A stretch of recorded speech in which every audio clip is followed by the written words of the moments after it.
મોરબી જિલ્લામાં સાયબર ક્રાઇમે વિભાગે મોટી કાર્યવાહી કરી છે। અલગ અલગ પોલીસ સ્ટેશનમાં નોંધાયેલી ફરિયાદોની તપાસમાં 15 યુવાનોની અટકાયત કરવામાં આવી છે।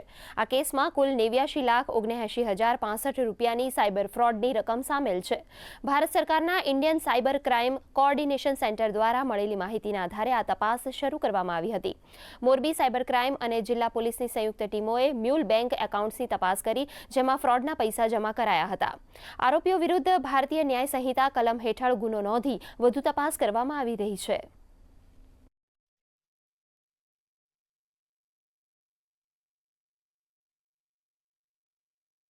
આમાં આરોપીઓ આપણે પકડ્યા છે તેઓ તમામને એવી રીતે ગેરમાર્ગે દોરવામાં આવ્યા હતા કે જે તે કોઈ ઇન્ડસ્ટ્રીના ટ્રાન્ઝેક્શન જીએસટી મતલબ જીએસટી બચાવવા માટે અથવા તો યુએસડીટીના જે ટ્રાન્ઝેક્શન્સ હોય છે તેવા ટ્રાન્ઝેક્શન્સ તેઓને સાયબર ફ્રોડ વિશે જરાય ખ્યાલ હોતો નથી, પરંતુ આ જે તમામ રકમ છે એ સાયબર ફ્રોડ દ્વારા મેળવવામાં આવેલી હતી અને તે રકમ તેઓના એકાઉન્ટમાંથી ઉપાડવા માટે તેઓના તમામના એકાઉન્ટ ઉપયોગમાં લેવાયા હતા।